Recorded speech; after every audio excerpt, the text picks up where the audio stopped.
네, 세상에서 가장 빠른 개장 시황 오프닝 벨 라이브 시작을 해보겠습니다. 네, 모처럼 인사드리도록 하겠고요.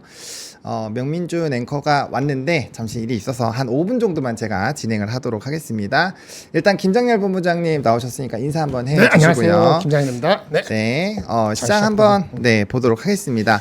일단은 뭐 이제 미국 시장 같은 경우는 흐름이 나쁘지 않았는데 뭐 그럼에도 불구하고 우리나라 증시는 약간 좀 쉬어가는 흐름입니다. 지수가 상승했음에도 불구하고 야간 선물 자체가 조금 부진했기 때문에 약간의 좀 차익 매물들이 나오고 있다라고 보시면 좋을 것 같고요. 지수는 2605선에서 좀 시작을 하고 있고 전일 대비했을 때는 0.25% 하락하고 있는 상황입니다. 코스닥도 이제 738포인트로 전일 대비했을 때는 마이너스 0.25% 하락하고 있는 상황이고요.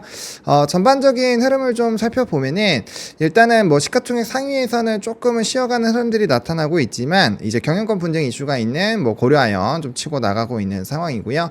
또 이제 상승률 상위 종목군들 보면 SK가 오늘 뉴스에서 실적이 안 좋아도 주당 5,000원은 뭐 확정적으로 주겠다 이런 얘기가 나오면서 좀 강세의 흐름들이 나타나고 있고요.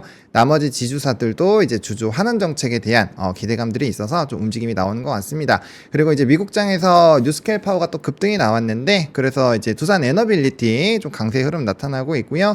뭐 전일 강했었던 뭐 변압기라든지 뭐 효성중공업은 지금 코스피 200에 편입된다라는 얘기들이 좀 있거든요. 그래서 그런 것들로 좀 강한 흐름들이 나타나고 있는 상황이고 코스닥에서는 바이오 쪽에서 일부 좀 강한 흐름들이 나타나고 있고요. 비트코인 뭐 엄청나게 올라갔죠. 그러다 보니까 우리 기술 투자 좀 흐름들 좋게 나타나고 있는 상황입니다. 전반적으로 2차 전지는 테슬라가 번스테인 관련된 이슈가 있어서 좀 쉬어가는 흐름들이 나타나고 있다라고 보시면 될 것 같고요. 그래서 어제 강했었던 종목군들에서는 좀 차익 실현이 나오고 이제 미국장에서 좀 이슈가 있었던 그런 종목군들에서 강세 흐름들이 나오고 있다라는 점, 그리고 시간에서 재건 관련된 종목군들 그리고 또 약간 양자라든지 이런 이슈들이 있었다. 일단 이렇게 정도 정리를 드리겠습니다. 코스피가 0.06% 마이너스, 코스피가 0.17% 마이너스.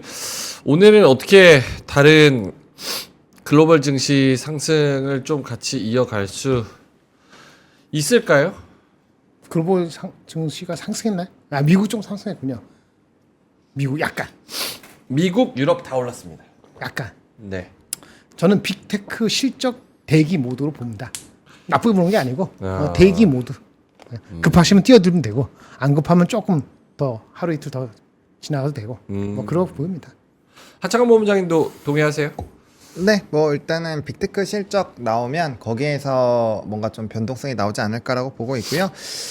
저는 뭐 개인적으로 애플이 좀 제일 불안했는데 애플도 간밤에 좀 좋은 뉴스들이 나왔죠. iOS라든지 뭐 그런 내용들이 나와서 뭐 전반적으로 좀 잘 나오지 않을까 일단 이렇게 생각을 하고 있고 거기에 맞춰서 좀 증시의 강세 흐름이 유지가 되지 않을까 이렇게 생각을 하고 있습니다.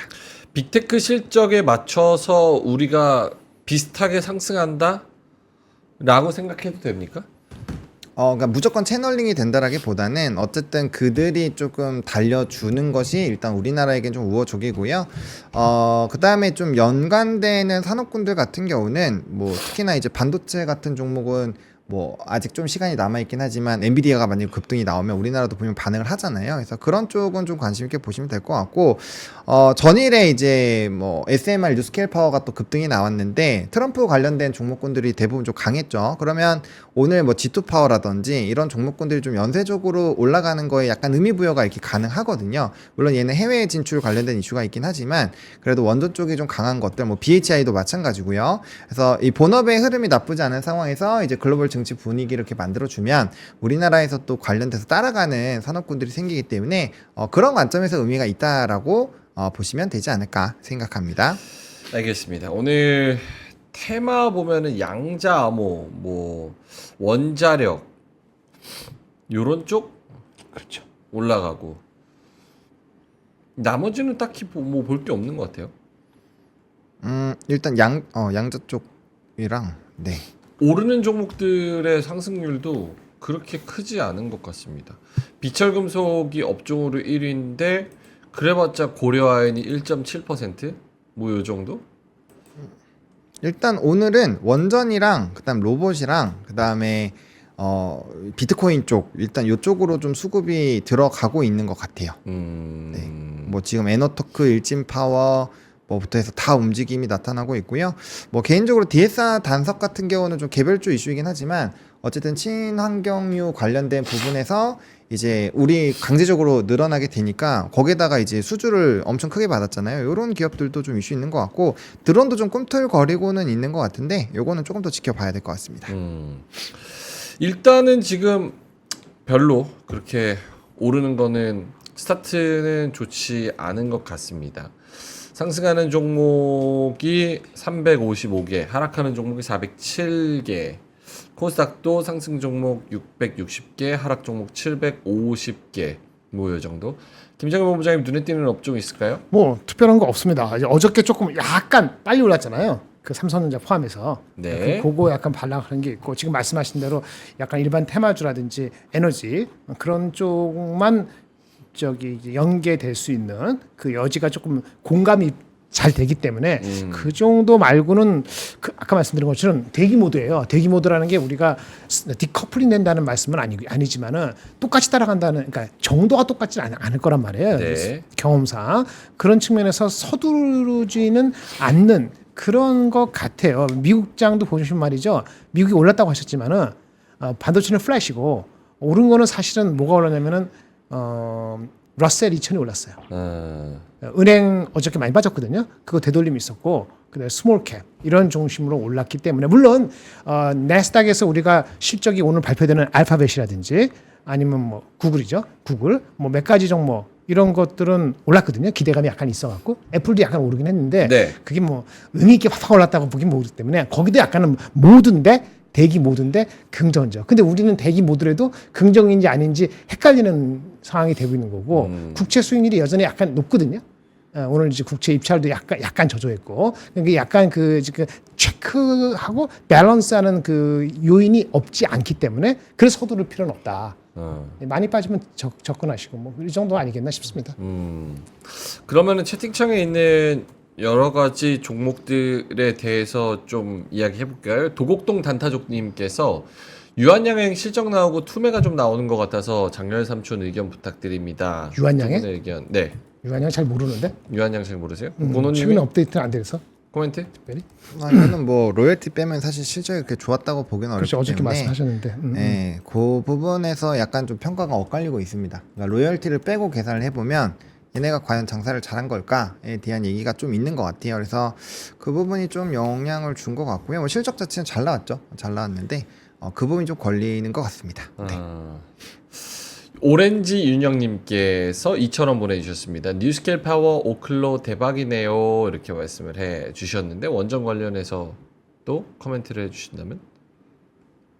원전은 거의 뭐 매일 말씀을 드리긴 했는데 뭐 많이 올랐습니다. 뉴스케일 파워 지금 한 달 사이에 거의 150% 정도 올랐기 때문에 네. 여기서 뭐 또 무리하게 하시라고 말씀드리기가 좀 어려운 상황이고요. 일단 원전 산업은 저는 굉장히 좋게 보고 있다고 오랜 기간 말씀을 좀 드려왔는데 일단 국내보다는 해외 걸 하셨으면 더 좋겠습니다. 뭐 컨셀레이션도 있고 카메코도 있고 많은데 우리나라에서 굳이 한다면 뭐 두산 에너빌리티나 뭐 한전산업 요 정도만 보시면 괜찮지 않을까라고 보고 있고요. 뭐 기술력 쪽으로만 본다면 두산 에너빌리티를 보셔야 되겠죠. 근데 구조적으로 좀 올라가는 빈도수나 뭐 연결 고리가 조금은 약해서 사실은 해외 이벤트가 클 때는 해외 주식을 하는 게 맞을 것 같고요. 그다음에 지금 이렇게 분위기 좋을 때는 소형주들 중에서 이슈 있는 쪽들이 가겠죠. 뭐 G2파워나 BHI 같은 경우 시가총액이 오늘 올라서 한 3,700억 정도 될 텐데 수주 잔고가 8,000억이 넘습니다. 그래서 네. 그런 스토리가 있는 애들은 뭐 연속성이 좀 가질 수 있는데 걔네들도 지금 주가가 완전 90도로 거의 올라가고 있어서 아마 신규 진입하시기에는 여기든 저기든 좀 쉽지 않다. 그렇게 말씀을 좀 드리겠습니다. 그래서 항상 다 올라온 상황에서 뭔가 코멘트를 드릴 때는 좀 뭐 산업을 좋게 봐도 보수적으로 말씀을 드릴 수밖에 없다. 이렇게 말씀을 드리겠습니다. 오늘 초반에 방향성을 좀 찾아가는 듯한 그런 분위기인 것 같은데 좀 혼란스러워요. 삼성전자, 하이닉스도 빨간불 들어왔다, 뭐 파란불 들어왔다, 보합됐다가 이러고 LG엔솔도 뭐 1.7% 또 빠지는 모습. 어제 상승률 조금 토해내는 모습이고 역시나 2차전지도 마찬가지고 그렇다고 딱히 고려아연 빼고는 명확하게 빨간불 들어온다라고 생각하는 게 많이는 없고 두빌, 하나 에어로스페이스, 하나 금융지주 뭐 요 정도만 1% 넘게 오르고 나머지는 뭐 딱히 진짜 오늘은 약간 대기 모드. 그 대기 모드고 기본적으로요 실적이 발표된 거 있잖아요. 아까 유한 내용은 제가 잘 모르기 때문에 뭐 여러 가지 해석이 들어가는데 LG 엔솔 같은 경우는 논란의 요지가 있다고 어저께 뭐 저기 보는데 저도 얘기를 했지 않습니까? 네. 오늘 자세히 가져왔거든요. 증권사별로 차이가 네. 어떻게 되는지. 그럼 보면은 논란의 여지가 있어요. 논란이 있다는 얘기는 주가가 뭐 가고 계속 갔으면 좋겠는데 그렇지 못하는 거예요. 삼성도 마찬가지지만 그 어제 발표됐지만 조건 불안한 게 조건이 헷갈리고 그렇죠? 내일 바로 실적 나오는데 무슨 승부를 오늘 걸고 이런 사람이 얼마나 있겠어요. 그러니까 그런 측면에서 LG엔솔은 다른 경기를 하지만은 각각의 실적이 나올 때도 저기 퀘스천을 달 수 있고 다른 의견을 낼 수 있는 그런 여지가 있다는 것 자체는 주식 전체적으로 그런 분위기면은 쉽게는 못 가죠. 그렇다고 뭐 이거를 패대기 치고 뭐 지정학적 리스크가 중동도 약간 수그러드는데 그러지도 못하고 그런 상태가 되는 거죠. 재미없고 애매하고 뭐 그렇게 되는 겁니다. 오케이, 알겠습니다. 자, 그럼 9시 11분 지나가고 있는데 수급은 오늘도 외국인이 550억 팔고 선물에서도 290억 팔고 이렇게 집계가 되고 있습니다. 수급 관련해서 보는 코멘트 있을까요?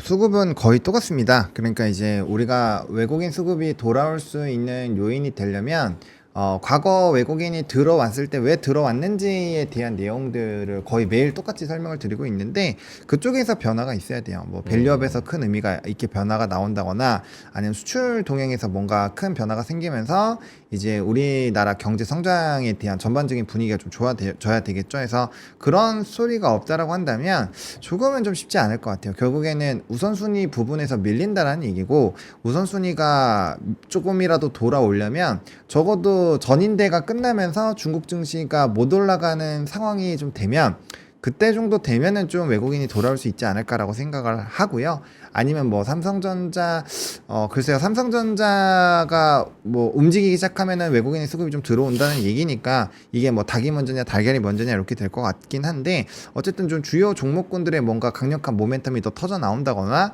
그런 매력도가 어쨌든 부각되지 않으면 수급은 쉽지 않다. 이게 외국계 동향 다음 달 또 중순에 나오면 또 확인해서 말씀을 드리겠지만 최근은 굉장히 안 좋아요. 진짜 동향 한번 보세요. 굉장히 안 좋기 때문에 외국인이 왜 떠났고 왜 돌아오지 않고 그 부분을 계속 고민을 좀 해보신다면 속도 자체를 트레이딩으로 접근하지 않는 한 너무 빠르게 올라간다고 생각하는 것 자체는 굉장히 조금 기대가 높은 거다. 이렇게 일단 말씀을 좀 드릴 수 있을 것 같고요. 좀 차분하게 지금은 씨앗 뿌리는 농사로 치면 좀 씨앗 뿌리고 이제 텃밭 갈구고 뭐 약간 좀 이렇게 뭐 비료 좀 뿌리고 약간 요래야 되는 그런 시기다라고 보시면 될 것 같습니다. 그 전인대 잘 말씀하셨는데 전인대 상무위원회가 실질적으로 하는 게 11월 4일에서 8일이에요. 네. 11월 4일에서 8일이라고. 그게 언제야? 밑에선. 다음 주죠. 네. 11월 4일 날 그 부양책에 대해서 구체적으로 넘보하면서 11월 4일 날 할 것 같으세요? 8일 날 할 것 같으세요? 모르죠. 8일. 그러니까 걔네들도 미뤄놓은 거예요. 다 그런 대기 모드라고. 우리는 지금 빅텍 실적 모드지만 중국도 대기 모드다. 8일, 4일을 안 할 거란 말이에요. 6, 7, 8일 하겠죠. 그럼 그때까지 대기 모드죠. 여러 가지 게스워크가 있는 거죠.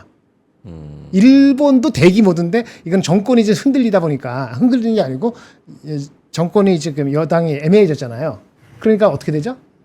오히려 초저 N으로 가는 거 아니야? 이런 얘기가 나오거든요. 그 초저 N으로 가면 좋을까요? 나쁠까요? N캐리 트레이드 없어졌으니까 좋죠. 글로벌 유동성이 좋지 않습니까? 따라와 주셔야지.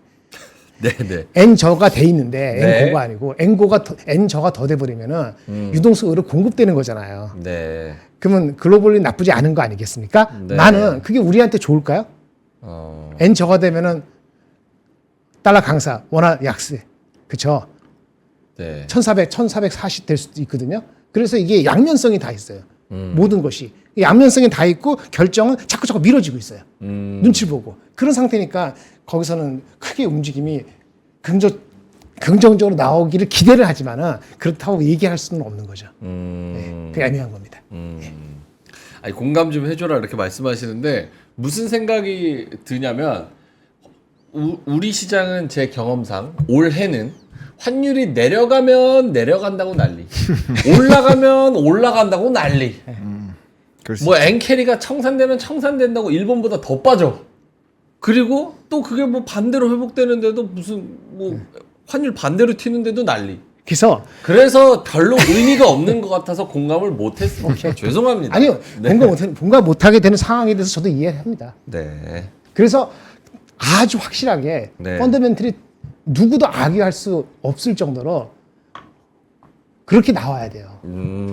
그렇지 않으면은 쉽지가 않아요. 보수적으로 볼 수밖에 없는 거죠. 단기적으로는 최소한. 알겠습니다. 제니 리님이 5,000원 주셨는데요. 올 봄부터 방송 듣고 투자하고 있는 주린이 수익이 좋아서 감사합니다 하고 5,000원 보내주셨어요. 감사합니다. 축하드립니다. 이분은 이제 오프닝 벨, 클로징 벨 둘 다 오시는 너무 감사한 분이고 5,000원까지 보내주셨습니다. 도곡동님께서 민준이 형 목소리가 떨리는 게 무슨 일 있는 것 같아 어떻게 알았지? 말씀하셔서 뭔 일 있는데? 아침에 이제 배 아파서 진짜 죽는 줄 알았어요. 그럴 때 어떻게 해요? 만약에 운전을 하고 있어. 근데 차가 너무 막혀. 근데 여기는 대로예요. 근데 배가 너무 아파. 그러면 저기 그 백 있잖아요. 백을 항상 준비하고 있어야 돼. 나 참. 백을 어떻게 해요 그러면? 어떻게? 그렇게 해서 하는 거 배출해야지. 아직 결혼 안 하고 애기 없어서 그런데 만약 애가 탔어. 그럼 어떡할 거야? 애잖아요. 애니까. 애나 본인이나 뭐 큰 차 있을 것 같아요. 1시간 버티면 다 내릴 때 되는데 그 1시간 못 어떻게 해요? 운전하는데 대로야. 근데 배가 너무 아파. 못 참아요? 어떻게 참아요? 못 참을 수 있지. 전날 메뉴는 마라탕. 마라탕. 고민이 되네요. 경험 없어요? 네, 본능이? 저는 그런 거? 그런 와, 건 별로 없어요. 저는 있었어. 여기 영등포 고가대로 철거하더라고요. 맞아요. 거기서 차가 너무 막히는 지금 거예요. 엄청 막힌다고 하더라고요. 와, 근데 진짜 배가 찢어질 것 같아. 그래가지고 참고 막 오느라고 지금 힘이 일주일치 식은땀은 다 흘렸습니다. 오케이. 자, 알겠습니다. 시간도 뜯달리고. 아침부터 더러워 죽겠다고 이거 건강입니다. 이거 광고 해버립니다. 그렇게 자꾸 프레임 잡아가시면. 거기 뭐 속 안 좋은 건 없어요? 그러니까 내가 그래서 그 생각했어요. 대장 관련된 대원제약 대장 관련된 뭐 없나? 약간. 그 필요하겠다. 요거는 이따가 하겠습니다. 자, 알겠습니다. 자, 그래서 오늘 조금 힘이 없는데 힘내보겠습니다. 자, 9시 18분 지나가고 있어서 두 분 자료 보고 시장 계속 간간히 보겠습니다. 김장현 본부장님 자료부터 오늘 어떤 거 이야기해 주시겠어요? 기사가 좀 괜찮은 게 있으면 먼저 하셔도 되고 네. 저도 아주 급한 건 아니라서 근데 저 이거 찾아서 이제 링크 띄워야 돼요. 오케이. 링크 시간이 띄워야 돼서 필요해요? 시간이 네. 필요합니다. 그럼 제가 먼저 할게요. 네, 김장현 본부장님 먼저. 네.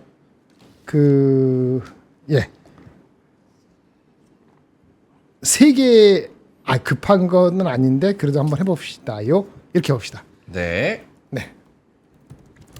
그 내년 전망이 막 나오기 시작합니다. 조금 이르긴 하죠. 10월 달이니까요. 그러니까 뭐 이렇게 해놓고 12월 달도 업데이트 또 할 수 있어요.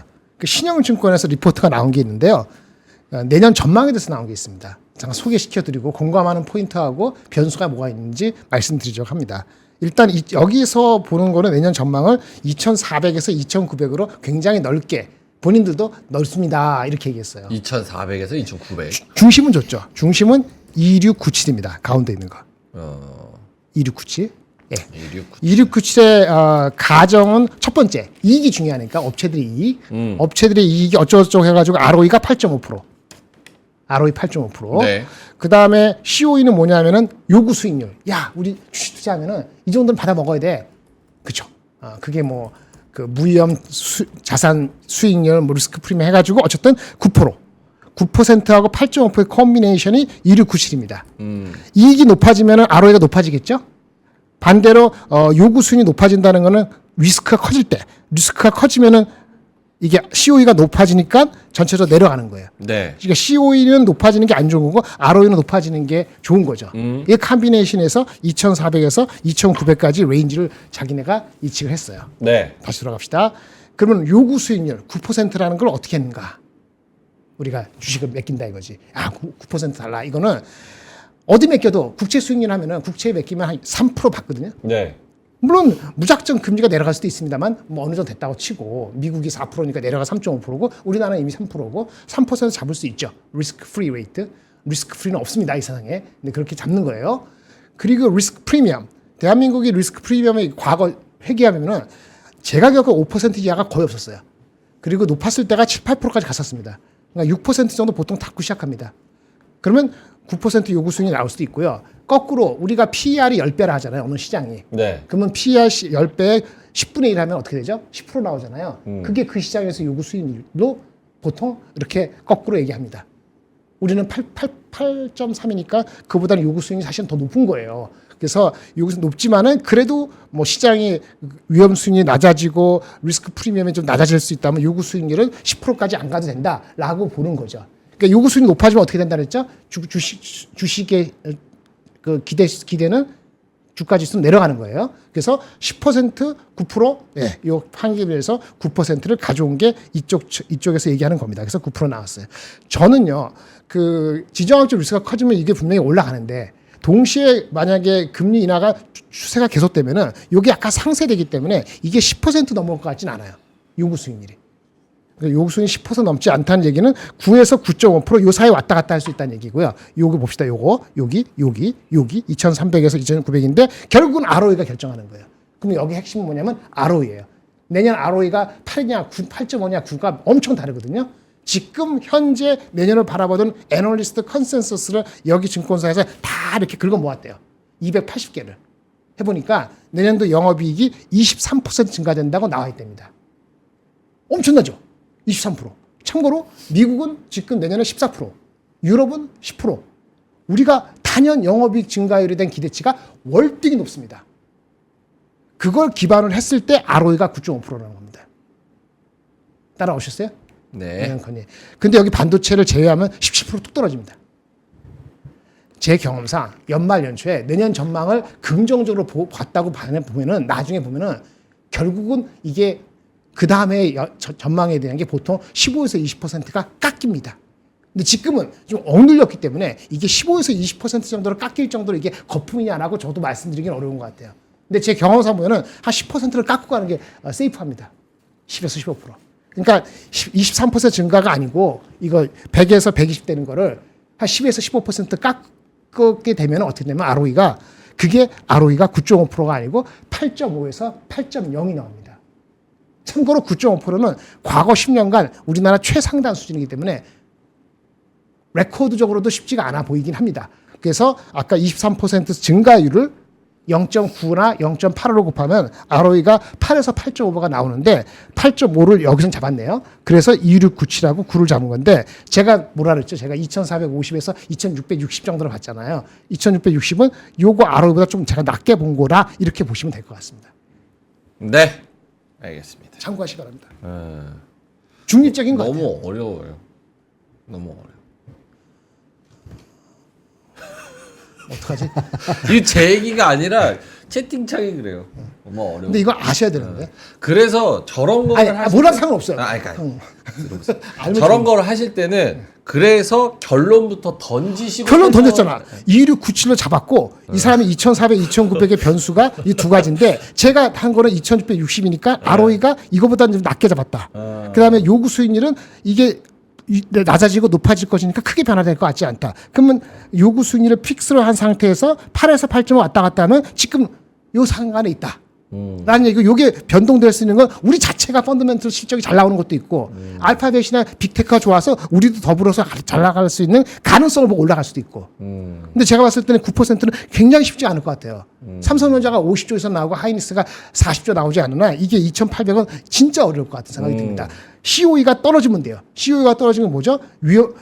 그 금리가 2% 낮춰지거나 리스크 프리미엄 확 없어져 갖고 8.75 되면은 이게 그러면 그래도 한 2,900 되겠지. 근데 가만 쉽지가 않을 것 같아서 2,700 언저리 뭐 이렇게 뭐 잘못하면 여기 갇힐 수도 있고 이런 얘기 나오는 게 요 세 가지 넘버 가지고 왔다 갔다 해보세요.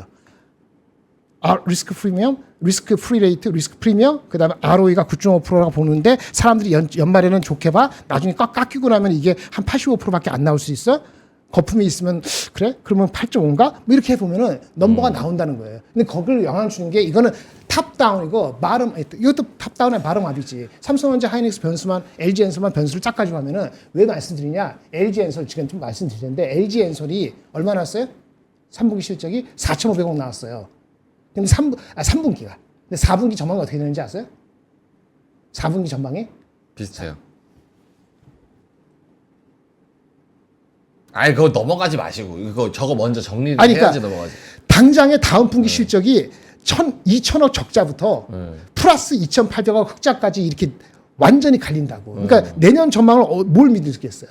그러니까 뭐냐면은 이 전망에서 항상 경험적으로 낮아질 수 있다는 거는 염두에 다 된다 이거야. 야. 그러니까 9.0, 9, 이거 자랑하네. 9.5인데 얘네들 오리라네. 9.5%라는 거는 진짜 희망 중에 희망이다. 그러면 그 내년도 코스피가 몇이라는 거예요? 그래서 여기는 2,697인데 2,400에서 2,400에서 2,900 이렇게 잡아놓고 찍기는 2,697 중간으로 잡았어요.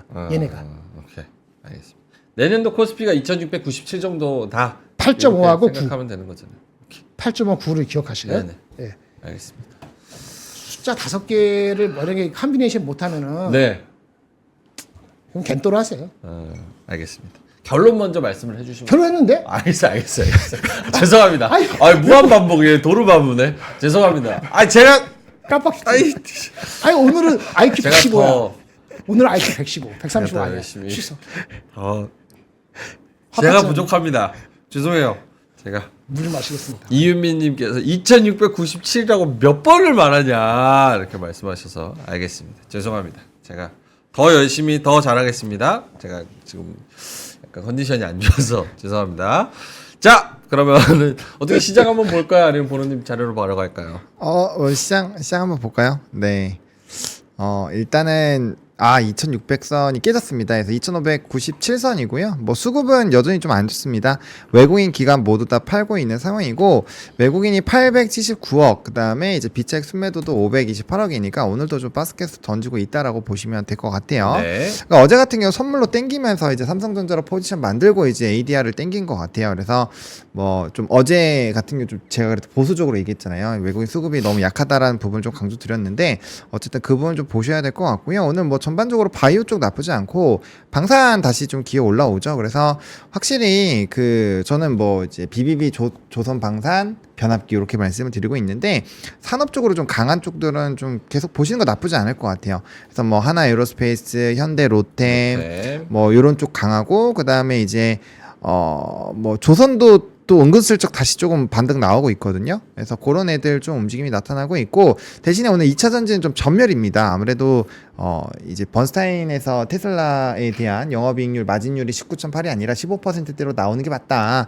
연속성 없다. 막 이렇게 해버리면서 테슬라도 좀 아팠잖아요. 그래서 같이 좀 그 영향이 있는 것 같고 또 디어유가 슈팅이 나오고 있는데 이게 이제 텐센트와의 계약을 통해서 중국 QQ 뮤직 쪽으로 나가는데 디어유 같은 경우는 이제 이 QQ 뮤직 쪽이 중국 쪽이 어쨌든 비중이 35%입니다. 그래서 여기 중국뿐만 아니라 뭐 일본이라든지 미국 쪽으로 나아가는 이런 부분이 좀 매력적인 것 같고요.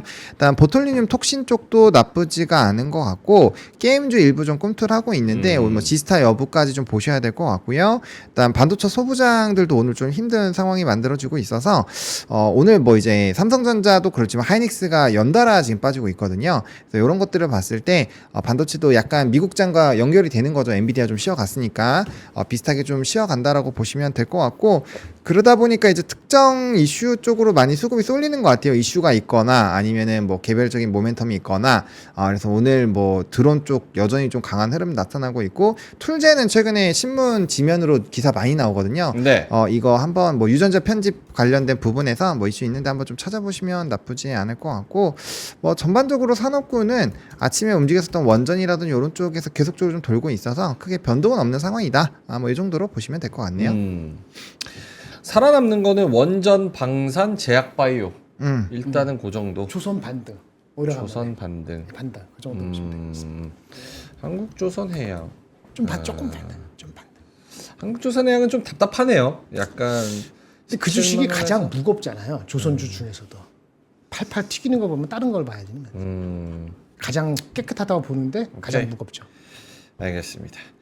자, 보노님의 신문번호 한번 가볼까요? 네, 저의 첫 번째 기사는 트럼프 관세 폭탄 우려에 유럽 증시가 출렁인다. 약간 요 기사인데 뭐 이게 지금 뭐 유럽만 출렁거릴까요? 우리나라도 지금 출렁출렁거리고 있죠. 그래서 시장은 이제 이 대선 이후에 이 흐름을 조금 걱정을 하고 있는 것 같습니다. 그래서 뭐 유럽도 그렇고요, 우리나라도 그렇고 뭐 이제 전쟁까지 포함해서 뭐 제지하는 이런 이슈들이 많아지고 있어서 어쨌든 우리가 관세에 대한 부분들 좀 체크를 해보셔야 될 것 같고, 일단 대미 관련된 부분들, 그리고 지금 관세에서 뭐 세율 자체를 굉장히 공격적으로 했었던 쪽들, 그리고 무역 확장법 뭐 이제 180 몇 조, 막 186 막 이렇게 얘기 나오잖아요. 그런 그 이전에 트럼프 1기 때 영향을 줬었던 산업군들, 요런 쪽은 미리 선별적으로 리스트업을 해놓으셔가지고 이쪽은 어떻게 되는지 조금 더 주목해서 보실 필요가 있을 것 같아요. 일단 때린 부분 다시 때리고 추가적으로 더 때릴 수가 있기 때문에 어쨌든 관세에 대한 스토리가 계속적으로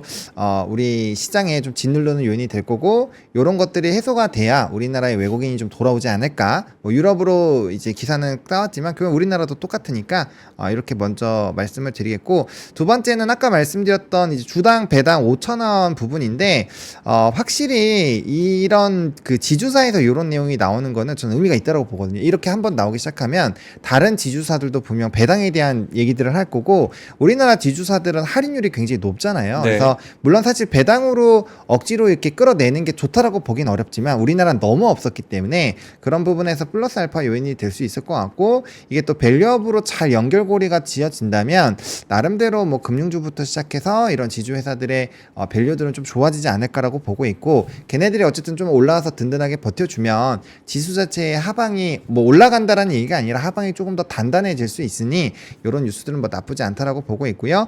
그다음에 현대차가 인도에서의 자신감이 좀 강해진 것 같습니다. 그래서 소형 전기차로 이제 일본 시장에 대한 재도전 요 내용이 나오고 있는데, 요게 이제 우리나라 자동차가 초대를 받은 건 좀 이례적이라고 합니다. 그래서 이례적인 상황이고, 이 캐스퍼 전기차, 소형 전기차 쪽으로 해서 일본 시장에 아무래도 작은 차들이 좀 많잖아요. 그래서 그쪽에 직접적으로 나가서 이제 점유율을 확장한다라는 부분을 보고 있어서 이게 이제 자동차 쪽으로 지금 환율이나 이런 걸로 아마 또 피 터지게 싸울 텐데 이제 현지까지 들어가서 한다고 하니까 우리나라 자동차가 어떻게 이겨 나가는지 좀 보시면 좋을 것 같고요.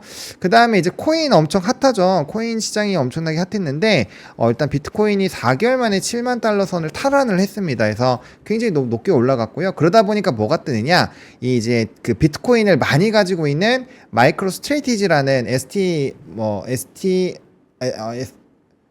그 지금 티커명이 헷갈리네요. 아무튼 이 마이크로 스트레티지라는 종목이 코인을 엄청나게 많이 갖고 있어요. 22만 개에서 전체 물량의 1%를 갖고 있거든요. 그래서 얘 쪽으로 수급이 엄청나게 많이 쏠리고 있다. 여기 보시면 개미 일주일간 어마무시하게 매수하고 있다. 그래서 오히려 코인베이스 글로벌, 그러니까 거래소보다 얘가 주가가 더 많이 튀기거든요. 그래서 그와 연관되어 있는 상품들에 많이 가고 있다라는 거고, 그래서 우리나라에서도 오늘 뭐 우리기술투자 같은 이런 종목군들이 이제 움직이는 거죠. 이런 애들이 움직이는 거니까 지금 보시면 최근에 주가 추이가 좀 이렇게 올라가고 있거든요. 다시 이런 거 보면은 코인 시장이 다시 좀 살아나고 있는 것들이 좀 늦지만 우리나라에서도 좀 채널링이 되고 있다라고 보시면 될 것 같고요.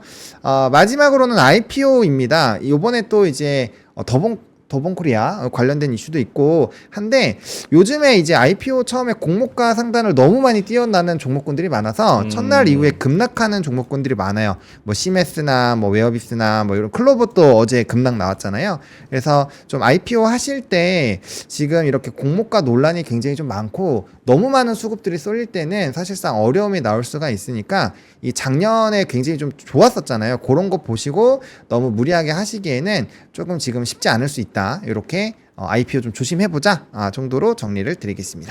더본코리아 청약 일정 오늘 하고 어제였군요. 어제, 네. 어제하고 오늘 기관 경쟁률이 734대 1. 요게 더본이 들어오면 네. 코스피에 조금 더 활력이 생길 수 있는 그런 게 있습니까? 플러스 요인? 저는 활력? 기본적으로 좀 그만 상장했으면 좋겠어요. 너무 많이 뭘 상장해서. 더 보려고 2024년 10월만 네, 공모주 일정을 보면 너무 많아요. 더본코리아, 토모큐브, 단밀, 노머스, 3빌리언, 신화 15호스펙, 오름 테라퓨틱, MOT, 위츠, 하나 34호스펙, 에스캠. 하나라도 아는 종목 있습니까? 너무 많아. 너무 많아요.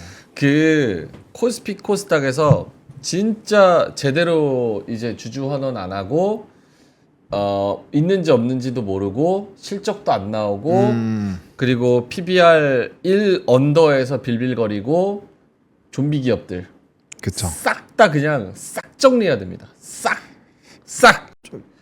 그러니까 수급은 딱 제한돼 있는데 종목은 너무 많으니까 그 개인들 포트폴리오도 다 다이소돼 버리고 그쵸. 이 종목 관리도 안 돼, 저 종목 관리도 안 돼, 수급도 다 분산돼 버려.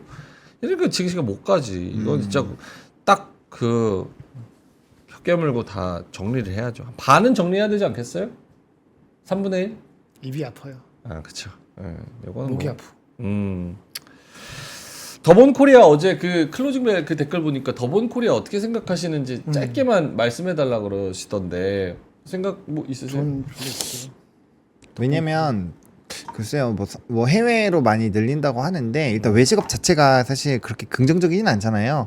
요번에 흑백 요리사로 인해서 넷플릭스. 뭐 미쉐린이나 이런 데 많이 가시는지 모르겠지만 그 하기 직전에 제가 한번 일이 있어갖고 찾아봤었거든요. 그래서 뭐 예약은 안 했는데 찾아봤는데 그때 막 텅텅 비어 있었거든요. 물론 일부 셰프는 굉장히 좀 인기 있으신 분들도 있지만 대부분이 텅텅이었는데 요즘에는 거의 꽉 차 있어요. 그래서 뭐 외식업이 좀 많이 좋아진다면 모르겠지만 가격대가 일단 너무 비싸기도 하고요. 그래서 뭐 물론 이제 백종원 대표가 하는 그 사업군은 다 좀 저렴하고 하긴 하지만 어쨌든 외식업 자체가 그렇게까지 크게 좋아지지 않을 것 같고요.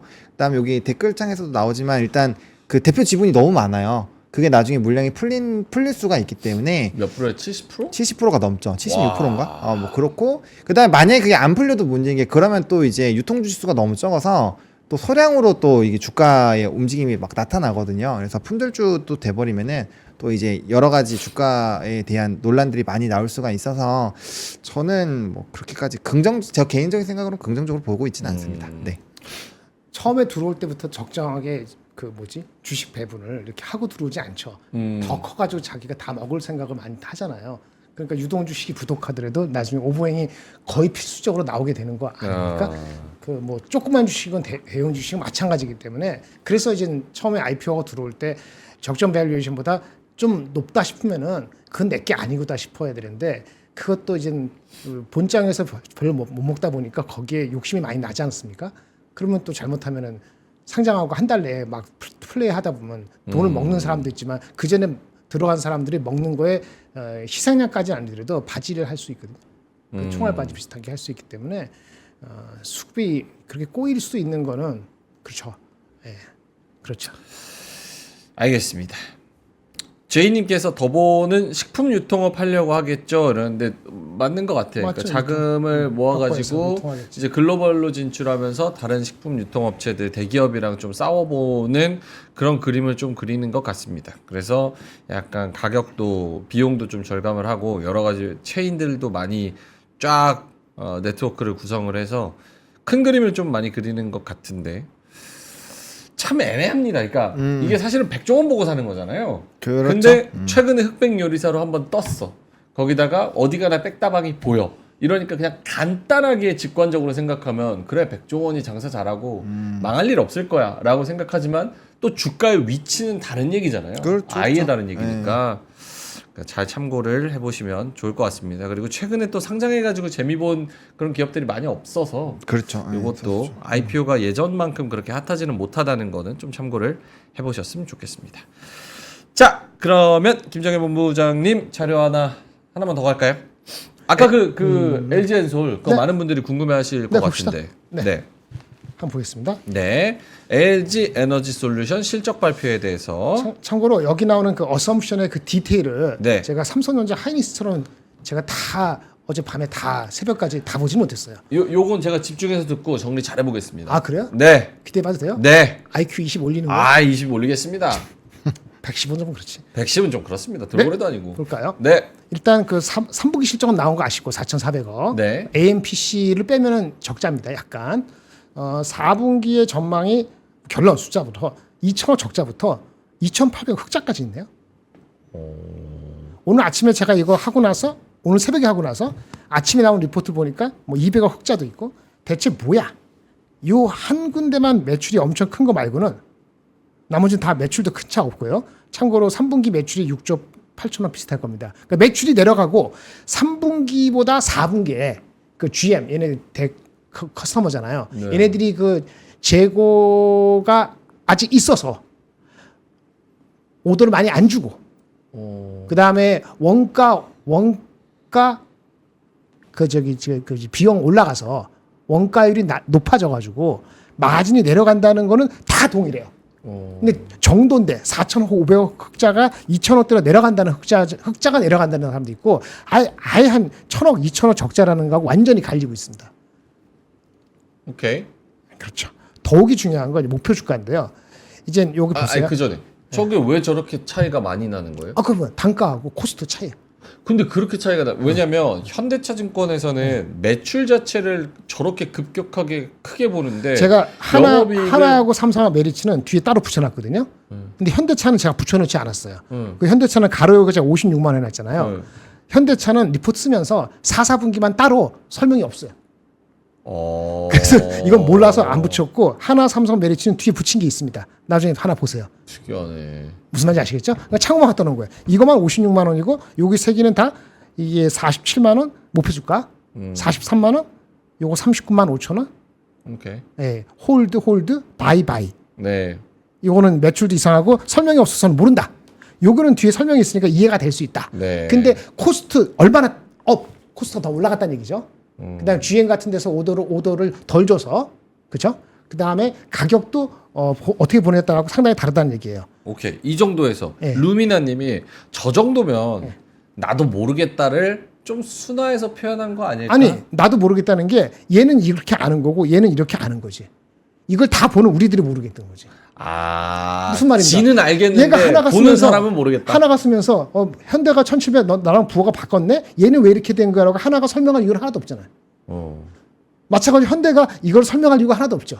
근데 메리츠랑 갭 차이가 지금 한 5천억 가까이 나는데 이게 다 나온 게 아닙니다. 오늘도 또 나왔겠죠. 제가 다 못 봤으니까 오늘 새벽 3시까지 한 것만 가져온 겁니다. 와. 5천억이나 차이 날 만큼 핵심적으로 그 비용 컨트롤이 안 되거나 혹은 많이 잡히고 예측이 이게 뭐예요? 다르더라고요. GM하고 연결되어 있는 거, 그다음 코스트가 올라가야 되는데 얼마나 올라갈까? 그거 임의적인 거. 근데 그게 영업이익이 5천억씩이나 차이 나요? 한 분기에? 네, 그렇습니다. 그러니까 심한데? 사람마다 다릅니다. 오케이. 그래서요? 그러니까 첫 번째 이 메시지는 뭐냐면은 네. 이렇게 충돌할 때는 어떻게 되죠? 주가 올라갔을 때 충돌하면 내려가고 내려갔을 때 충돌하면 올라가고. 그렇죠. 말씀드렸잖아요. 올랐잖아요, 어저께도. 그럼 어제 올라갔으니까 내려가는 게 맞다고. 오늘은. 그런데 적정한 목표 주가는 다른 거잖아요. 이 적정한 목표 주가 찾아갑시다. 이건 뭐 이렇다 치고. 네. 그래서 내년 일본 적절한 좋은 목표 주죠. 주가 근데 얼마예요? 내년에 매출이 30조고 이거 보세요. 내년도도 2천억부터 엄청 2조까지 있어. 이거 2조 이거 버립시다. 이거 모르겠지? 네네네. 근데 웃긴 게 어제 실적 발표하기 전에 대부분 애널리스트가 내년도 이익은 지배주 수준이 대부분 다 1조 넘었어요. 대부분 넘었는데 이게 최근에 내려갔다는 얘기는 뭐냐면은 매출이 올라가는데 코스트는 그렇게 안 되겠구나.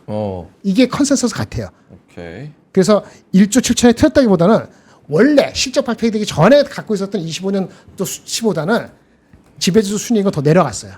그런데 우리는 뭐죠? 미래지향적이죠. 좋아하는 네. 거 미래지향적.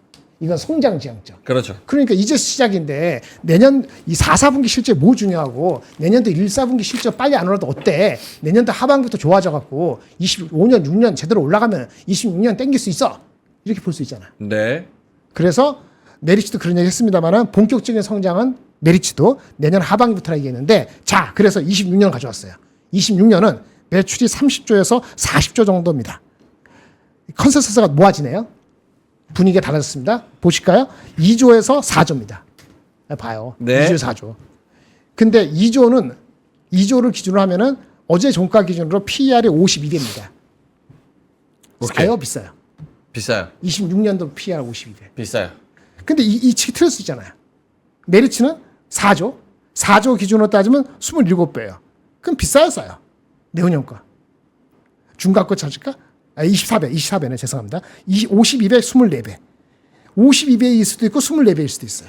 성장이 내년 하반기부터 가파르게 맞으면은 지금 24배는 여전히 갈 룸이 있는 거예요. 여전히 갈 룸이 있다는 얘기는 40만 원인데 이 친구가 얘기한 47만 원은 아마 30배 정도 좀 안 되게 잡은 거니까 이 친구의 포캐스트가 맞으면은 여전히 업사이드가 있다고 볼 수 있어요. 물론 40만 원에서 50만 원도 안 된 거니까 업사이드가 엄청 크다고 할 수는 없습니다만 그렇게 볼 수 있고요.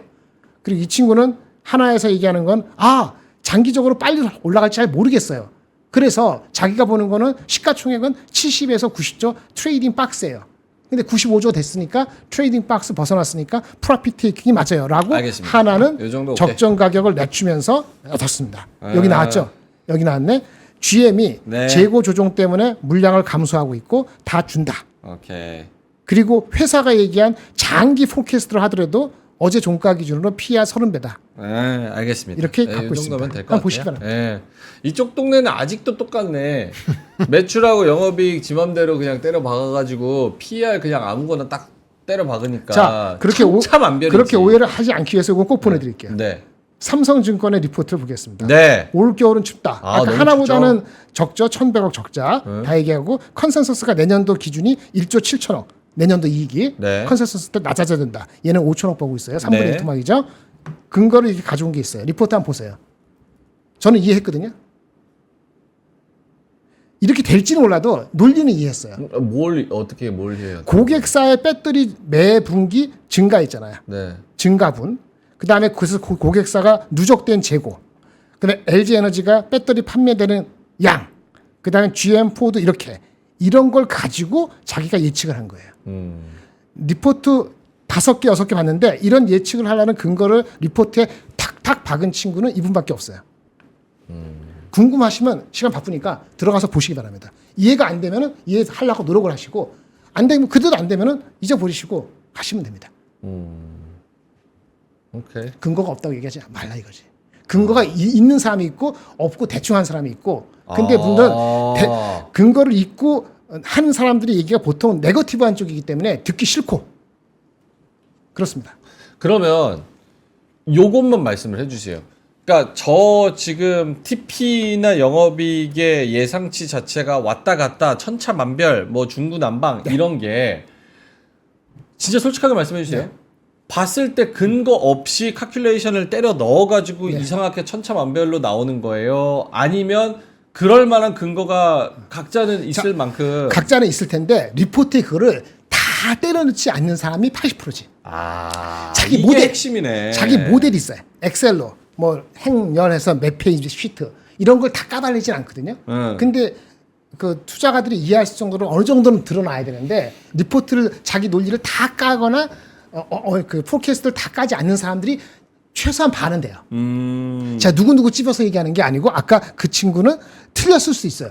틀릴 수 있는데 그 근거를 하려고 엄청 한 거를 그냥 적나라하게 까발렸다 이거지. 그럼 아까 누가 맞냐 하려면은 근거 가지고 엑셀 가지고 하나하나 까야 돼요.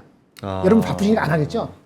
근데 펀드 매니저하고 할 때는 이 친구들이 가서 할 때는 그거 까고 얘기합니다. 근데 까고 얘기 안 하고 바쁘니까 네 의견 뭐야? 바텀 라인 뭐야? 결론은 뭐야? 오케이. 그래? 내 의견은 좀 다른데? 오케이. 10분 듣고 고. 이러는 펀드 매니저도 많아요. 그러면 그러니까 애널리스트도 거기에 부응하고 그 정도만 하는 사람도 많아요. 오케이. 섞여 있습니다. 알겠습니다. 집중해서 질문하면 질문했다고 뭐라 그래. 안 들으면 안 듣는다고 뭐. 나 어떡하라고. 아, 집중했는데? 집중해야지 물어봤잖아요. 자, 요약 정리합니다. 자, 앞에다 나 안 들으신 분. 자, 요약 정리하면 2차 전지 투자는 각자 계산 때리는 방법이 애널리스트마다 천차만별이다. 그 이유가 왜 그러냐? 어떤 근거를 가지고 미래 전망을 하는지가 다 천차만별이라서. 그래서 내용을 잘 뜯어봐야 되는데 아까 삼성증권의 그 리포트를 보면 요 계산법이 이 각 자동차 제조사의 그 배터리 재고분 그걸로 플러스 마이너스 해서 이 숫자를 때려봤기 때문에 어느 정도 근거가 조금 더 설득력이 있다라고 판단을 하셨다는 거죠. 끝. 그쵸? 어떤 거는 아까 어떤 거는 아예 없어. 설명도 없더라. 내러티브만 있어. 수치는 있겠지. 근데 보여주지 않는 거지. 오케이. 자. 세코님께서 시끄럽고 PPL이나 가자 이렇게 말씀하셔가지고 오케이. 2차 전지 얘기했으니까 PPL 하나 하도록 하겠습니다. 자, 여러분 편하게 들으세요. 쉬어가는 타임입니다. 편하게. 자, 대원제약의 대원헬스랩. 대원제약이 원래 콜대원, 감기약 이런 거 만들잖아요. 대원제약이 1950년대 설립이 됐죠. 그러면서 약을 정말 잘 만드는데 여기서 대원헬스랩의 장점이 뭐냐? 약을 작게 만들어요. 먹기 쉽게 영양이 가득한 거를 작게 그렇게 만들어서 여러 가지를 또 내놨다고 합니다. 그래서 밀크시슬, 혈압 케어, 전립선, 눈 건강 루테인, 뭐 또 뭐 있어? 코엔자임, 맥주 효모, 당 케어 뭐 여러 가지가 있거든요. 근데 그 중에서 오늘은 제가 먹어본 요 비타민 멀티팩, 요거는 진짜 여러분 진짜 괜찮은 것 같아요. 저 매일 먹고 있거든요. 원데이 멀티팩인데 딱 한 팩에 담은 비타민 3알이에요. 딱 3알. 알이 3개입니다. 세 개요? 3개. 딱딱딱 한꺼번에? 3개 있어요. 요런 거 많이 나오잖아요. 근데 지용성 비타민 12종, A, B, C, D, E, 수용성 비타민 4종, 그리고 옥타코사놀, 미네랄, 아연, 망간, 셀렌, 구리. 중요한 건 뭐냐? 원재료가 인도, 중국 아니고 영국. 영국산 원재료. 영국산. 그리고 비타민 D는 어디 거냐? 스위스산. 그것도 뭐지? 요게 원재료가 원료가 어디서 오는지가 되게 중요하대요. 아, 그래요? 근데 대원제약이 원래 이 약의 플랫폼이 있잖아요. 그러니까 원재료 좋은 거를 싸게 구하는 거 쉬운 거예요, 얘네들이. 그래서 그걸 가지고 이런 거 만들어 보자. 몰랐네요. 해가지고 대원 헬스랩. 자, 그래서 요 멀티비타민 원데이 멀티팩 딱 해가지고 좋아 딱 보인다. 까셔서 여기 안에 딱 3알 있습니다. 어우, 어이구. 딱 3알. 요거 딱 3알 있으니까 요거를 딱 이렇게 하고 물 먹고 끝. 아, 나 설사 환자가 내가 이거 판다고 엄청 뭐라 그러네. 그거는 마라샹궈 먹으면 누구나 다 아프지. 자, 알겠습니다. 여러분은 저처럼 아프지 마시라고 제가 환우 입장에서 이렇게 광고를 드리는 거니까요. 참고하시면 좋을 것 같고요. 저희 3프로 핫딜 커머스의 컨셉 명확합니다. 좋은 제품 싸게 전 우주 최저가. 고정 댓글에 링크 달았으니까요. 링크 보시고 구매하시면 될 것 같습니다.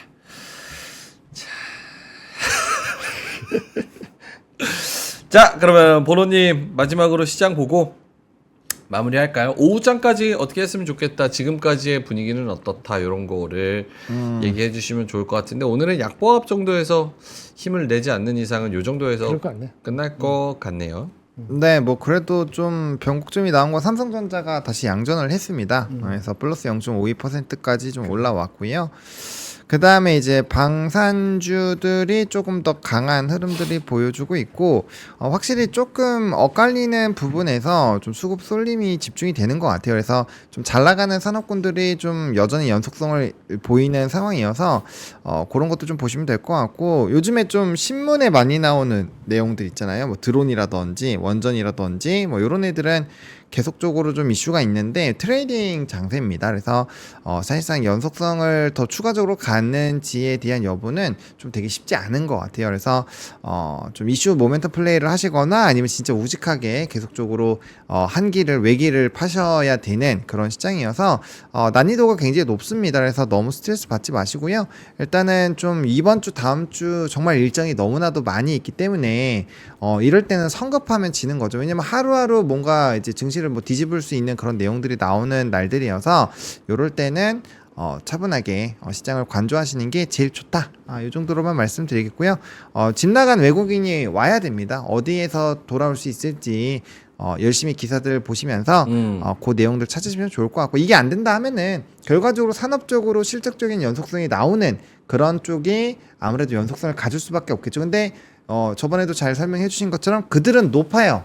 위치가 너무 높기 때문에 내가 이걸 할 건지 아니면은 확실하게 기다려서 새로운 산업이나 이런 거 뜰 때까지 기다려서 그거를 좁힐 건지 그거는 본인의 이런 인내심과 투자 성향과 요것 따라 다르니까 잘 의사결정을 해보시면 좋을 것 같습니다. 어제 그 8.15 나오신 거 봤는데 8.15에서도 언급을 잘 해주셨다시피 실적 잘 나오고 미래 성장성 있고 핫한 트렌드냐 라는 이 세 가지 삼박자가 맞는 업종만 살아남는 것 같아요. 맞죠. 네, 그렇죠. 원전도 그렇고 네. 뭐 전력 설비도 그렇고 방산도 그렇고 이런 것들이 다 이런 삼박자에 들어맞는지에 대해서 잘 판단을 해보시면 좋을 것 같습니다. 물론 내 판단에는 그렇게 생각할 수 있는데 시장이 공감을 안 해줄 수도 있잖아요. 그렇죠. 그러니까 시장 눈치도 좀 봐가면서 네. 잘 센스 있게 선택을 좀 해야겠다. 김장일 본부장님도 이따 네, 마감까지. 동감입니다. 뷰티 컨테스트니까 뷰티 컨텐츠. 자기 거 논리를 가지고 하지만 남의 그 눈치라고 뭐하면 남의 그 의견도 어떻게 변화하고 있는가를 같이 좀 감안하고 그렇게 좀 탄력적으로 움직이시면 되되 말씀드린 것처럼 이번 주 월화 오늘까지는 그렇게 급하게 할 수 있는 특별한 근거가 강하지는 않기 때문에 조금 템포는 너무 급하지 않게 하는 것이 낫다 이렇게 비슷한 얘기인데요. 그렇게 말씀드리겠습니다. 알겠습니다. 오늘 시장 그렇게 막 활발하지는 않고요. 그 안에서 또 가는 종목 떨어지는 종목들이 있는 그런 상황, 살짝 눌리고 있는 그런 상황입니다. 역시나 그 빅테크들의 실적을 앞두고 조금 진짜 대기모드인 상황인 것 같습니다. 자, 이따가 오후장 저희가 돌아왔을 때는 조금 요것보다는 힘을 내줘서 강보합권에서 끝나줬으면 좋겠네요. 이제 10시에 중국 시장 개장도 살펴보고 일본 증시도 아까 9시 반 기점으로 조금 반등을 시도해주고 있으니까 같이 좀 따라갔으면 좋겠습니다. 자, 그러면은 저희는 이만 물러가야 되는데 부화행복님께서 2,000원 보내주셨습니다. 명행 배 아프면 약사 드세요 파이팅 하고 2,000원 보내주셨어요. 네, 고맙습니다.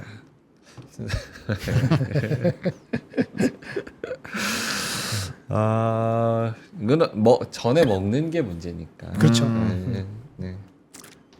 만성은 아니에요, 여러분. 네. 걱정 마시고. 자, 그러면 디오는 아침엔 투자 팀도 많은 사랑 부탁드리고요. 이따가 오후에는 어제처럼 좀 활기차게 웃으면서 뵐 수 있었으면 좋겠습니다. 자, 점심 맛있게 드시고요. 성공 투자하시고요. 이따 마감 때 다들 전리품을 챙겨서 플러스로 뵙도록 하겠습니다. 고맙습니다. 감사합니다. 삶의 격을 높이는 9가지 지혜를 함께 나눕니다. 위즈덤 칼리지 시즌 2 영상 아래 링크를 클릭하시면 자세한 내용을 확인하실 수 있습니다.